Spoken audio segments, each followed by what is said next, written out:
that shit that y'all wanted. This shit sound like God, don't it? This that shit that y'all wanted. This shit sound like God, don't it? What's good, everybody? Zaya X back again for another discussion topic. This time we just got finished watching Pawn Stars, in which the Shoezeum was present on the show. If you're not aware of the Shoezeum, it is located where? Vegas. Las Vegas, Nevada. And Las Vegas, Nevada, and it is a museum for shoes created by Michael Geller. Yeah, shout out to Michael Geller if he even watches this vid. He's the ultimate reseller. The ultimate reseller. Alright, so if you never heard of the Shoezeum, dude, and dude is actually a reseller. Dude, that's where he's built his collection. He used to sell a lot on eBay, from what I heard. And through the years, he's built up this huge collection. And then a couple years back, he opened up a warehouse in which he just displayed everything. With props and toys and all that type of stuff. If you look it up on YouTube, you'll probably be able to find him. Hopefully, we'll find a link and put it in the description below. But if not, look it up, Shoezeum. So, it was on the show. Thoughts on the show are what me and Katie are going to bring you today. And just sort of, talk a little bit about it. So, as far as on the show, what was it? What was the name of the characters that owned the Pawn Star? It's Chumley. He's like the sneakerhead in the show. Yeah. And Rick, he's the, I think that's his I think father. they're like a brother, like a father-son type thing, I right? think it's either his father or something. Yeah. Kind of I'm not too relation. familiar with the show. I know that, I watched it a couple times when I've seen that sneakers-related things have been on it, but this one was the big one. So, I guess the owner of the Shoezeum is looking for $1 million to buy out the pairs that are in the store. If you look it up on the internet, I've seen them say 2,500, 3,000 pairs, but for the sake of the show, he was only selling 2,000 pairs. 2,000 pairs at $1 million averages out to 500 a pair. 500 a pair. And, I'm going to go ahead and get into it so the video doesn't get too long, but I thought it was a horrible deal putting the shoes at a $500 per, shoe cap. Because, yeah, there's some dope shoes in there, don't get me wrong. But not all of those shoes are worth $500 or more dollars. Now, I have a different type of perspective on the whole shoe game and then the culture, or whatever the hell you want to call it. I don't feel the sneakers are worth heavy money the way you guys pay it. I don't feel that. I think it's just, rubber and laces. And, some people put worth onto it, and that's where this whole phenomenon of crazy prices has come from. But if they would have taken that deal for $500 a pair, I think they would have ended up losing. A lot of sneakers would have sold, don't get me wrong, but not all of those shoes would have averaged out to the 500 a pair. That's just me. They didn't take the deal. Hate to break it for you guys if you guys didn't see the show. I think the highest offer they gave him was $500,000. That He put went it at, down to 800,000. well, that's what the owner of the Shoezeum went down Yeah, to. But the highest offer that they gave him was $500,000.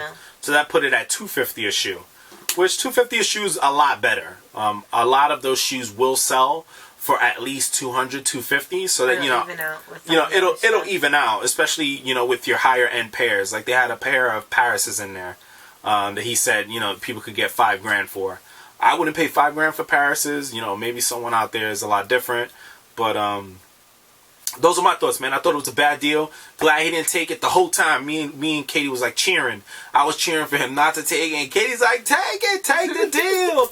And I'm like, don't do it. Don't do it. So he didn't take the deal. I think that he could have taken the deal. I'm kind of on the fence about it. Like, he said that obviously it was a no-go, but I see kind of potential. I think that he couldn't have won on the situation because he'd have to pay people to help him sell the shoes. He has to put them on the internet. He has to ship them. All this stuff comes into consideration, but I don't know the reason for him selling the Shoezeum. I don't know if it wasn't making any money in Vegas, if people weren't coming. But from what I heard, it wasn't something where you can just go and I heard you had to be invited. Yeah, I heard you have to be invited. Like, to me, either you had to be invited. I think he was selling the tickets on eBay, and I think at one point in time he was doing like a package deal where he would buy the flight, something crazy like that. But it was always out of regular people. What regular people would do. Like, you know what I'm saying? Don't get me wrong. If the Shoezeum was open, I would go to Vegas just for that. Well, not just for that. I would go to Vegas because it's a perfect combination. You go to Vegas, you go to the Strip, you know what I'm saying? You do your thing, you drink, you have fun, bow, Shoezeum, go to Shoezeum, bow, leave. They hold Magic up there twice a year. I would go to Magic, then go to Shoezeum. But I don't think that you could, it was a thing where you could walk in. I may be wrong, but I don't think you could just walk in and just view the Shoezeum. Which is stupid. It's like, yo, you could have been making money the whole time. Like, you could have been making 30. I would have thought $30 a head. Bow. Just let it be done. People want to throw events. Dunk Exchange goes to Vegas all the time. Bow. Have, Dunk Exchange host an event inside of there. Right now, all the shoes are behind like a plexiglass or something like that. So you don't got to worry about nothing getting on the shoes. You know what I'm saying? You just have people walking around. I don't know. I don't think he's going to get $1 million. That shit's been on eBay for a minute. And now it's been on the show.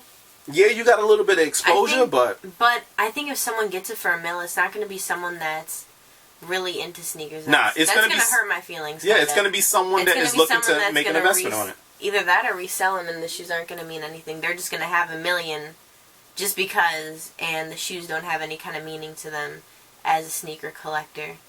I think the Shoezeum is an amazing idea. An actual museum. I would like to have my own museum for like for shoes. If I had $1 million, I'd make so much money. I'd buy it for $1 million. My creativity, I think I'd be able to make it back. Fucking bankrupt is what you do. No, I wouldn't. We'd be sleeping in the Shoezeum. Why not?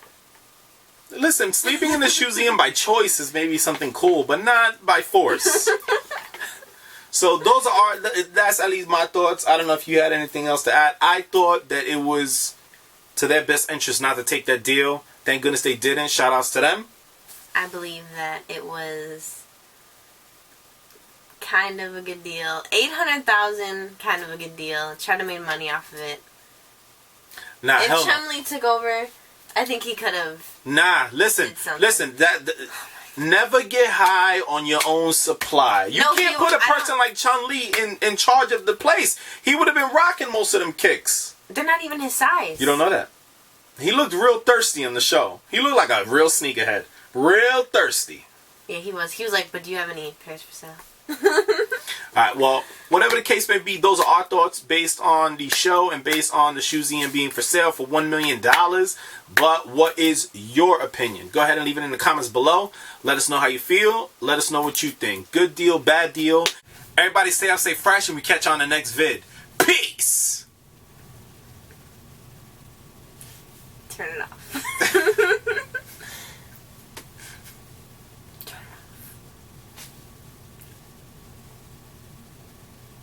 I should have been like, peace! This shit sound like God, don't it? This that shit that y'all wanted.